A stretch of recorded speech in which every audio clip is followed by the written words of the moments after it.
વખતે આપણે 15મા શ્લોકને સારી રીતે જોયો. એની છેલ્લી એક લાઈન જોઈને આપણે આગળ 16મા અને 17મા શ્લોકમાં પ્રવેશ કરીએ.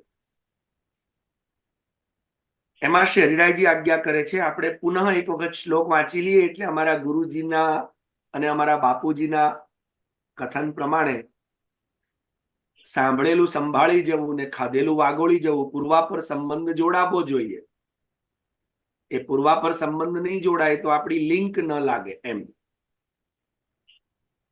તો આપણે તદર્થમ સેવના પ્રોક્તા સાપી ભાવાત્મિકા પુનઃ તત્પ્રાપ્ય ફલરૂપોપી પ્રભુર્ભાવાત્મકો મતઃ. તદર્થમ બીજદારઢ્યાર્થમ સેવના પ્રોક્તા, બીજની દ્રઢતા માટે શ્રી કૃષ્ણની સેવા કહેવામાં આવી છે. અને જ્યારે હું શ્રી કૃષ્ણ કહી રહ્યો છું એનો મતલબ શ્રી સહિત કૃષ્ણ. આ જ પુષ્ટિ ભક્તિ માર્ગ વાલ્લભી સંપ્રદાયની વિશિષ્ટતા છે કે એમાં ક્યારેય પણ એકલા કૃષ્ણ બિરાજતા જ નથી. દેખાતા હોવા છતાં પણ કૃષ્ણ ક્યારે એકલા બિરાજતા નથી. કૃષ્ણ શ્રી સહિત જ બિરાજે છે.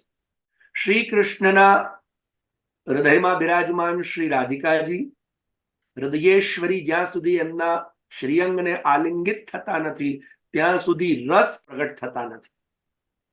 તો એ જ વાત અહીંયા કહેવામાં આવી છે કે એવા બીજની દ્રઢતા માટે તદર્થમ સેવના પ્રોક્તા, સેવા કહેવામાં આવી છે ને પણ શ્રી રાધા કૃષ્ણની. અને સાપી ભાવાત્મિકા પુનઃ, જે મેં હમણાં તમને ભાવ બતાવ્યો ને આવી ભાવાત્મિકા, પછી તમે એમ સમજી જાઓ કે આ તો અબિલ ગુલાલ છે, ખાલી આ તો સોનાનો હાર છે, અત્યારે મને ભીડ પડી છે તો હું સોનાનો હાર વેચી દઉં. તો તમે એ ભૂલ કરી રહ્યા છો. કેમ? તો કે આપણા ત્યાં શ્રી ઠાકોરજીના જે શ્રૃંગાર છે એ પણ ભાવાત્મક છે. પ્રિયજનો યાદ રાખજો, એ ગમે તેવો પદાર્થ નથી. અને એટલે શ્રી ઠાકોરજીના વાસણો, જે વાસણોમાં શ્રી ઠાકોરજી ભોગ રોગતા હોય છે, પછી એ ચાંદીના કે કદાચ આપણે ચાંદીના ન હોય તો કોઈ બીજા પાત્ર કે એનાથી વિશેષ સુવર્ણ ઇત્યાદિના, તો એ પાત્રોને આપણે એઠા કરતા નથી કે એમાં ભોજન કરતા નથી કે આપણા ભોજ્ય પદાર્થોની સાથે એઠા વાસણોની સાથે એને ધોવા કે માંજવા પણ મૂકતા નથી. કેમ? તો કે સેવા શ્લોકા ગ્રંથની અંદર શ્રી ગોપીનાથજી, શ્રી ગુસાઈજી બહુ સરસ સમજાવે છે, જેને અમારા પૂજ્ય ગુરુવરીએ સેવા શ્લોકા શિબિરમાં સમજાવેલું કે શ્રી ઠાકોરજીને જે ભોગ આવે છે, જે ચમચો છે, જે કટોરી છે, આપણા માટે ચમચા કટોરી છે, પણ એ ચમ્મચ છે શ્રી સ્વામીજી અને શ્રી રાધિકાજીના શ્રીયસ્ત છે. કેમ કે ઠાકોરજી એ શાન્માસિકોયમ બાલઃ, આપણા બધાના ઘરમાં બિરાજમાન જે બાળક છે શાન્માસિક 6 મહિનાના બાળક છે. યાદ રાખજો, તમારા ઘરમાં જે મદન મોહનજી બિરાજતા હોય, ચંદબાવા બિરાજતા હોય, બાલકૃષ્ણલાલજી બિરાજતા હોય, ગોવર્ધનનાથજી બિરાજતા હોય, દ્વારકાધીશજી બિરાજતા હોય કે કોઈ પણ ભાવથી સ્વરૂપ ગિરિરાજજી બિરાજતા હોય, પણ શ્રી ઠાકોરજીનું સ્વરૂપ જો તમને ગુરુદેવે પધરાવ્યું છે શાન્માસિકો, 6 મહિનાનું બાળક છે, તો 6 મહિનાના બાળકની સેવામાં જેટલી સાવધાની, જેટલો સ્નેહ, જેટલો ઉત્સાહ, જેટલો પ્રેમ રાખવો જોઈએ તેટલું જ ધ્યાન, સાવધાની ને સ્નેહ રાખવાનું છે. તો 6 મહિનાનું બાળક એ જાતે ચમચીથી ખાય ખરો? એટલે આપણે શું કરીએ છીએ, એને એની માં સરસ મજાના ઘી ભાત આમ ચોળી એટલે આપણે એને સાન્યો ભાત કહીએ ને, તો એ શ્રી યશોદાજી જાણે ચોળીને એક રસ કરી કે મારા લાલાને તો હજી ઉપરના જ 2 દાંત આવ્યા છે, એને હજી ઉપરના જ 2 દાંત આવ્યા છે, જે દૂધ કી 2 દતિયા, અને બીજા તો દાંત આવ્યા નથી. એટલે હજી એ મલકાય છે તો એના 2 દાંત જ ઝીણા નાના ઉપરના 2 દેખાય, તો એ ભારે ભારે પદાર્થ ચાવી નહીં શકે. અને એટલા જ માટે પછી આપણે શું કરીએ છીએ તો કે એકદમ સાનીને એટલે એક રસ કરીને લે, અને એમાં સાન્યા ભાતની અંદર પુષ્કળ ઘી પધરાવવામાં આવે છે. પહેલા આટલો જ ભાતનો કોલ હોય છે, એની અંદર 2 ચમચી ઘીથી એને આમ બરોબર સાનવામાં આવે, એક રસ કરવામાં આવે. પછી મગ દ્વારા અને અમુક તિથિઓમાં દાળ દ્વારા, અને પછી એને સાની અને પછી પાછી 1 ચમચી ઘી ઓર પધરાવવામાં આવે. કેમ? તો કે દરેક માને એમ થાય કે મારો બાળક જલ્દી હેલ્ધી થાય, જલ્દી તાજો માજો થાય, જલ્દી મોટો થાય. આ ભાવના છે. હવે આપણે વિચાર કરીએ, ના ના, પાછો કોળ તો મારે જ ખાવાનો, અને પાછું મારે કોલેસ્ટ્રોલ બહુ ભારે છે, ભાઈ 1 ચમચી ઘી ઓછું કરો. જેમ આપણે લોકોએ ઠોરમાં કર્યું. પણ હવે તમને ખબર છે કે ઠોર જ કેમ ઠાકોરજીને બહુ ભાવે? એની પાછળનું કારણ, ઠોર ઉપર ખૂબ ચાસણી ચડે. પણ હવે જે લોકો ઠોર અમને બતાવે ને, અમને જોઈને એમ થાય ઠાકોરજી આરોગતા કેમ? એટલી પતલી ચાસણી કે અંદર મેંદો દેખાતો હોય. એટલે મેદાની જે પૂરી શેકી હોય એ દેખાતી હોય. પછી હું કહું કે આટલી પતલી ચાસણી, તો કે ના, પછી ઘરમાં કોઈ ખાતું નથી ને, અને બધાને શું થોડી ડાયાબિટીસ, એટલે અમે બધા ઓછી જ એટલે મેં કહ્યું તારા માટે બનાવે છે? આપણા ત્યાં ઠોર ઠાકોરજીને ચૂસણીના ભાવથી આવે છે. જેમ એક નાનું બાળક હોય, તમારા બધાના પણ નાના બાળકો હતા, એને જયારે દાંત આવતા હોય ત્યારે એને ચૂસવાનું મન થાય, પછી અંગૂઠો ચૂસે, કાં તો તમારો હાથ લઈને ચૂસે, ચુસુર ચુસુર કર્યા કરે. તો અમારા ઠાકોરજી પણ 6 મહિનાના છે, એમને ચૂસવા જોઈએ. અને એટલે શ્રી યશોદાજી, અમારા શ્રી મહાપ્રભુજી એવું કહ્યું કે હવે શ્રી ઠાકોરજીને સરસ મજાની, અને એટલે જો તમે નાથન દ્વારાનો ઠોર આવે તો એમાં કેટલી ચાસણી હોય છે કે ઠાકોરજી ચૂસે એમાં. ખરેખર આપને હું કહું, આપને આશ્ચર્ય થશે પ્રિયજનો, કે આપણે સેવા ભાવાત્મક છે, પણ આપણે એને શું કરી નાખી? ક્રિયાત્મક. ઠોર આવે એટલે આવે, એટલે ભાઈ ઠોર કરી નાખો. આપણી અંદર આ વિષય જ ન રહ્યો કે આ પ્રભુની ચૂસણી છે. તો પ્રભુ ચૂસશે કેવી રીતે? હું આવી હાવ પતલી ચાસણી ચડાવીશ તો? અને એટલે શ્રી હરિરાયજી કહે છે, સાપી ભાવાત્મિકા પુનઃ સેવા અપી ભાવાત્મિકા. શ્રી ઠાકોરજી જે સિંહાસન પર બિરાજે છે, એના ઉપર આપણે હલકા હાથે ઠાકોરજીને જગાવતા પહેલા બરોબર આમ હાથ ફેરવવા, અને પછી ઇત્ર સમર્પવું. અને જે શ્રી ઠાકોરજીનું મુખવસ્ત્ર હોય ને, એને બરોબર એક કોઈ માતા બહેન કેવી પાટલી વાળે સાડીની, એવી પાટલી આમ વાળી અને મૂકવાનું. કેમ? તો કે શ્રી ઠાકોરજી છે ને, એ યશોદાજીના સાડીના પાલવથી જ પોતાનું મુખ પહોંચે. એટલે ભાવ, અને એટલે તકિયા ઉપર જ રહે. તમે જુઓ તકિયા ઉપર જ કેમ મુખવસ્ત્ર રહે, બગલાઉ તકિયા ઉપર, કાં તો આગળ બિરાજે. તો એ સાડીનો છેડો પાલવ છે, કેમ કે સિંહાસન શ્રી યશોદાજીની ગોદ છે. આ ભાવાત્મક સેવા છે આખી. અને ત્યારે તમને એમ દેખાશે, ઓ આ ન કરાય તો શૃંગાર કેમ કરવા, અત્યારે સોનાના જ કેમ આવે? એની પાછળના બધા કારણ આ છે. સમજજો વાતને. એટલે આ ભાવાત્મિકા તત્પ્રાપ્ય ફલરૂપોપી પ્રભુર ભાવાત્મકો મતઃ, શ્રીરાયજી કહે છે. અને એ સેવાના ભાવાત્મક સેવાની જે પ્રાપ્તિ, એટલે જે ફળ છે, એ સાક્ષાત કૃષ્ણ જ છે. અને એ પ્રભુ પણ ફલરૂપ જ છે અને ભાવાત્મક છે. પ્રભુ પણ ભાવાત્મક છે. અને તલ્લીલાપી તથાભૂતા મંતવ્યા રસકોવિદૈહિ. હવે અહીંયા જો રસકોવિદ જે શબ્દ વાપર્યો છે ને શ્રી હરિરાયજીએ, એટલે જ રસિક સુજાન, જેને રસિક સુજાન કહેવાય. આના ઉપર બહુ ઊંડી વ્યાખ્યા થઈ શકે, પણ આ બધા વિષયો બહુ આમ આશ્ચર્ય થાય કે બધી જ કહીએ, કોઈને સમજ આવે. અત્યારે આપણી પાસે સમયનો અભાવ છે, ત્યારે આગળ કરશું ક્યારેક. તો ઠાકોરજીની લીલા પણ ભાવાત્મક છે. ઠાકોરજી તમારી સાથે ક્યારે ખેલ કરે, ત્યારે યાદ રાખજો પ્રિયજનો, પણ જ્યારે આપણે ભાવાત્મક પ્રભુને, ભાવાત્મક સેવાની અંદરના સર્વ જે પદાર્થો છે, સેવાની અંદર ઉપયુક્ત જે કંઈ પણ સાધન સામગ્રી છે, એને પણ જ્યારે ભાવાત્મક જોઈએ, અને આપણા હૃદયમાં ભાવાત્મક કીર્તન સાહિત્ય સાથે જ્યારે પ્રભુને આ રીતે શૃંગાર, સેવા, રસોઈ ઇત્યાદિ કરીએ ને, ત્યારે આપોઆપ ઠાકોરજી લીલાનો આપણને હૃદયમાં અથવા કોઈ ભગવદીય દ્વારા આપણને ક્યાંક ના ક્યાંક થોડો અહેસાસ કરાવે છે. હજી આપણે એવા યોગ્ય નથી કે આપણને સાનુભવ જતાવતા લાગી જાય. અને એટલે જ કે છે, આ કોને ખબર પડે? તો કે રસકોવિદૈહિ. રસકોવિદ એટલે જે રસના, કોવિદ એટલે જાણકાર.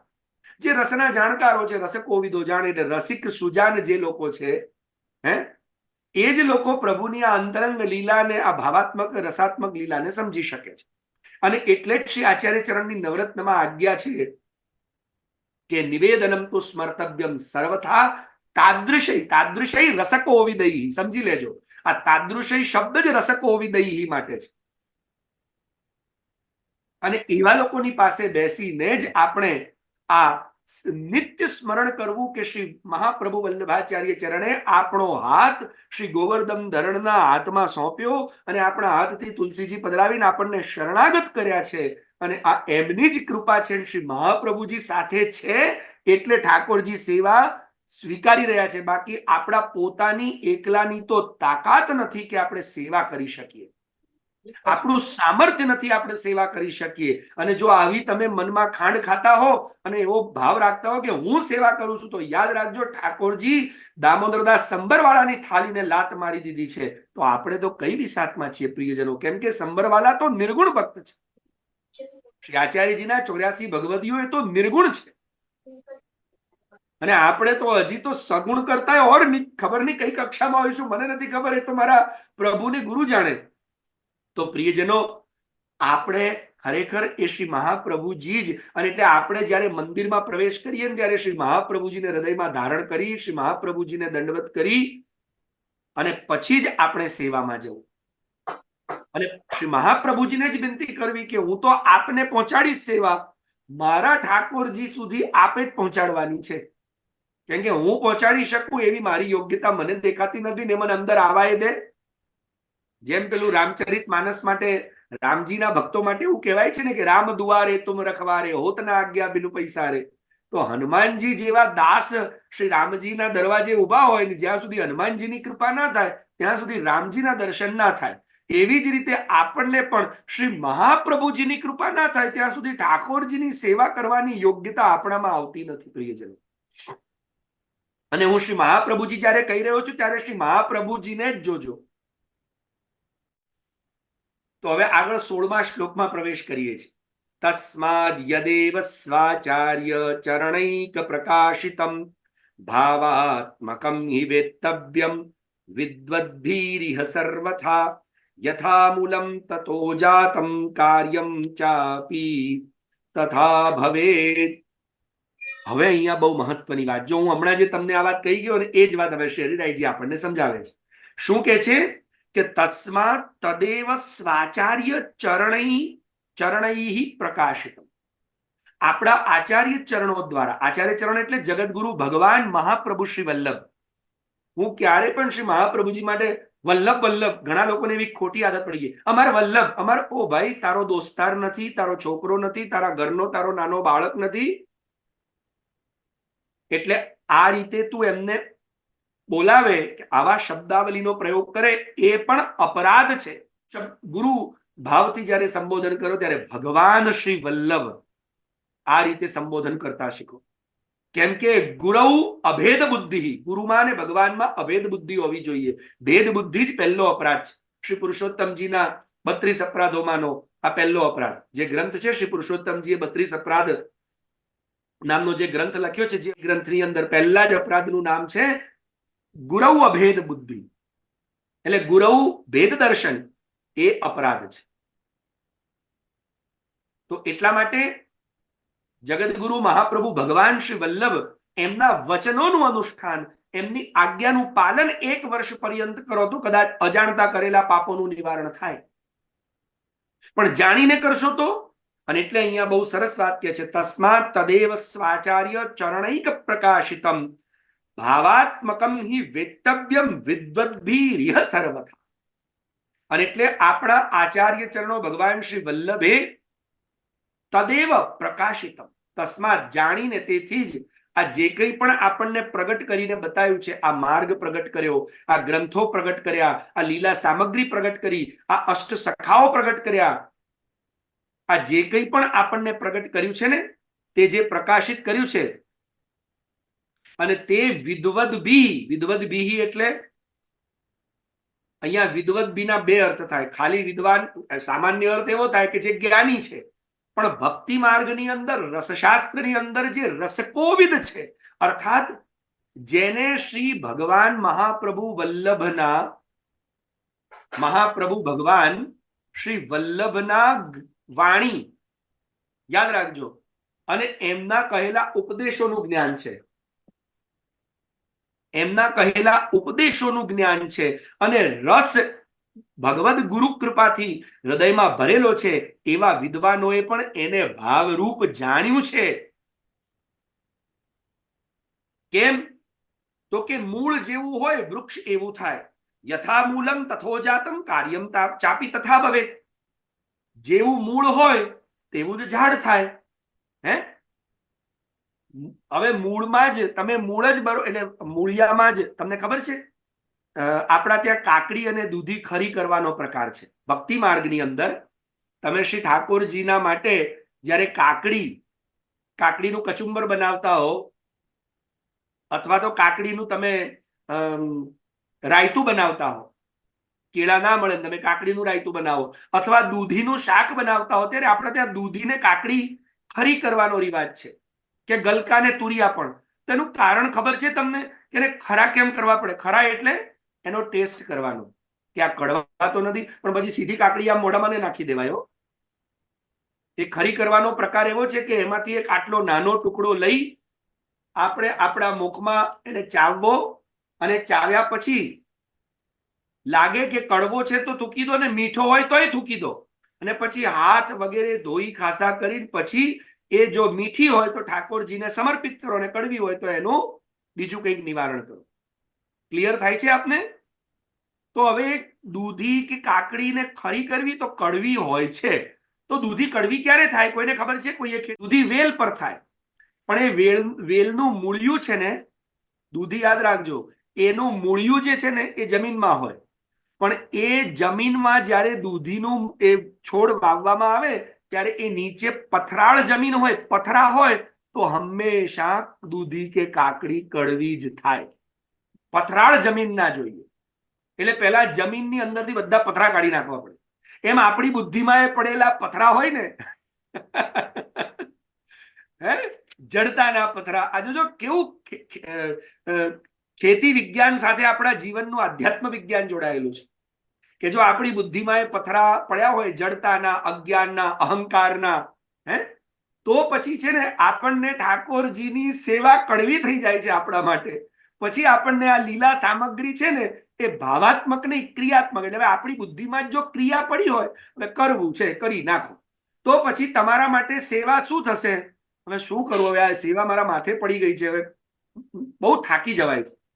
બાકી તમે કસરત કરતા નહીં થાકો, માર્કેટમાં રખડતા નહીં થાકો, સમજ્યા, મોબાઈલ ફેરવતા નહીં થાકો, લોકોની જોડે પંચાયત કરતા નહીં થાકો, વાતોના તડાકા કરતા નહીં થાકો, પૈસાની નોટો ગણતા નહીં થાકો.